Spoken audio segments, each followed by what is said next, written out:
Un beso. Un dato adicional, aumentó la nafta, Shell otra vez hoy, 3,5% en el interior del país, probablemente vuelva a sentirse en los surtidores de la ciudad de Buenos Aires. Otras petroleras tomarían la decisión mañana tras los anuncios de hoy o esta misma medianoche. Veremos si esto finalmente ocurre o no. Me quiero parar un poquito en el clima de época, la simbología de época que implica lo que estamos viendo, que ya no son simbologías nada más, no son símbolos, como los tuvimos con Milei hablando de espaldas al Congreso y a favor y de frente a la gente. La reducción, como esta mesa, a 9 ministros de un gabinete que tenía hasta acá 21 ministros, demostrando que no necesariamente por tener muchos ministros la gestión va a ser más exitosa o menos exitosa. Más bien, en muchos casos termina siendo exactamente lo opuesto. Ya hay acciones de un cambio de época, acciones, que es más que eso. Primero, Manuel Adorni hoy plantea una idea, en síntesis, de que el Estado tiene que achicarse, lo que ha venido marcando hasta aquí, de manera permanente y persistente, no hay duda, pero al mismo tiempo dice cosas concretas, que no habrá pauta para los medios de comunicación durante un año, que todos los contratos del último año, cerrados el último año, están en revisión, quien no entregue la información que se pida incluso será sancionado. Dijo que hubo una reducción del 34% de los funcionarios en el primer día, con ministerios que pasaron de 21 a 9, secretarías de 106 a 54 y subsecretarías de 182 a 140. Y además dijo esto sobre el Estado, que filosóficamente ya es un cambio de época que tiene estas acciones para que pueda ser producido. Adorni lo ponía en palabras de esta manera esta mañana, el vocero presidencial. Lo van a llevar hacia básicamente a hacer 120 metros.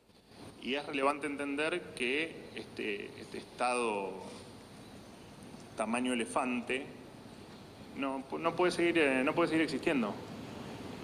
Porque del otro lado tenés gente que lo sostiene con sus impuestos, de manera directa o indirecta, por supuesto, que no logra poner un plato de comida arriba de la mesa.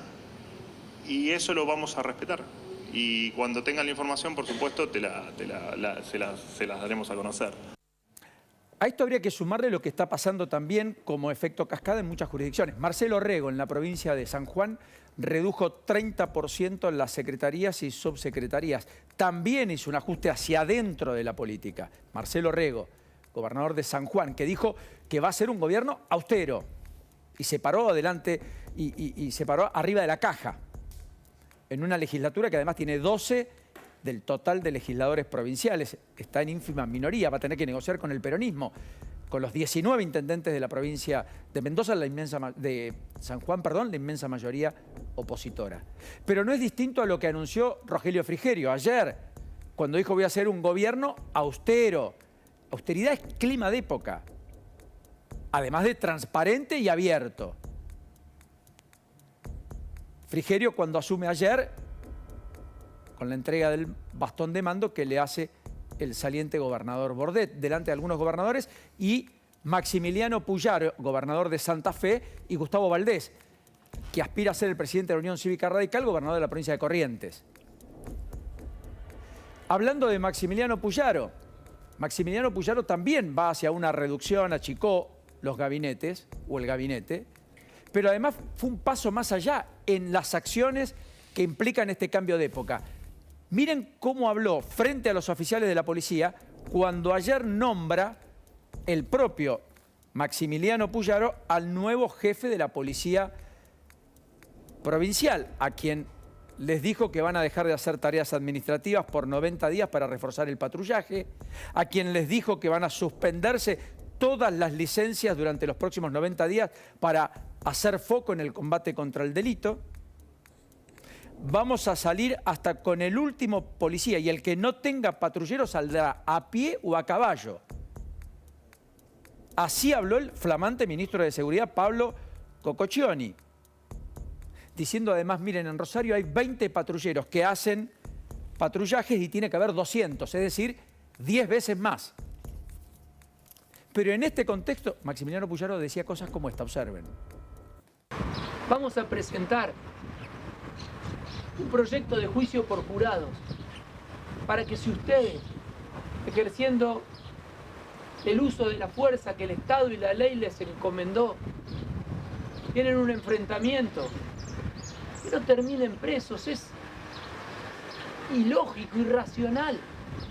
Lo que pasó con el caso Noselli, y tómenlo los medios de comunicación, por favor.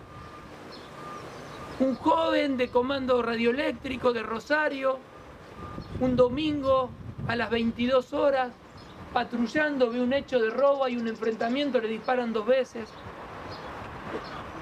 Y terminó teniendo una condena por homicidio calificado de 24 años. De ahora en más, esas conductas que para mí tendría que haber salido en libertad en ese momento porque le dispararon primero. Jefe, usted era jefe de policía. La va a juzgar un juicio por jurado, es decir, la sociedad civil.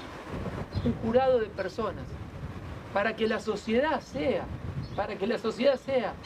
la que juzgue en definitiva los problemas que vive, las angustias que vive todos los días.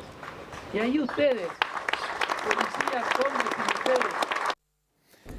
Maxi Puyaro, que ayer, fíjense lo que está planteando, ¿no es cierto? Es una mirada bien distinta a la que se tenía hasta acá.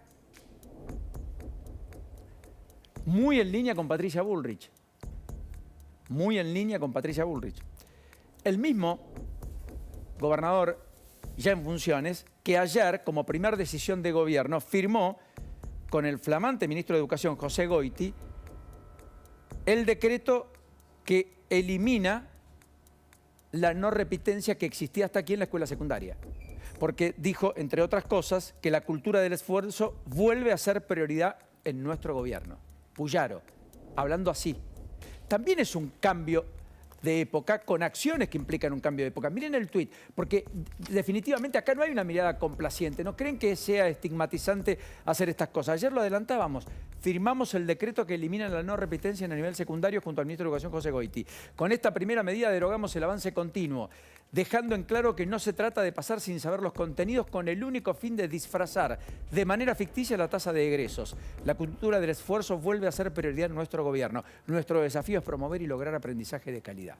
Quiero decir esto porque esto también es una acción que implica el cambio de época.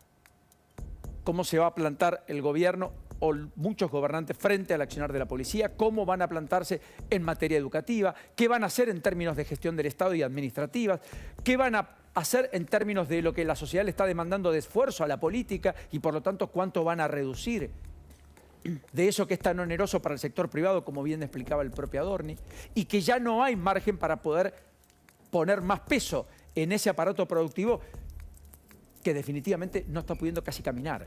Ya no solo correr, sino caminar. Lo cierto es que esto impregna también las decisiones de otros. Por ejemplo, Jaldo, el gobernador de la provincia de Tucumán. Vino a la reunión de gobernadores, por ejemplo, en un vuelo no sanitario, en un vuelo de línea. Antes se usaban los vuelos sanitarios. Redujo más de 50 secretarías y subsecretarías. Y el presupuesto del año próximo le imprimió un ajuste superior al 20%, 240.000 millones de pesos menos. O sea, Tucumán también dijo o entendió que el cambio de época implicaba tomar acciones procurando finalmente preservar cuentas públicas y hacer un Estado más ágil, eficiente, que no sea un peso para el sector privado que no lo puede financiar. Quiero simplemente marcar estas cosas porque si no nos quedamos con la simbología, que es muy importante, insisto, porque hace las formas muchas veces al fondo. Ahora, en el fondo empieza a haber cosas. Veremos con qué profundidad, con qué margen, con qué licencia social, con qué cobijo y con qué autoridad política. Pero lo cierto es que ya estamos viendo algo más que simbología. Estamos viendo acciones para un cambio de época.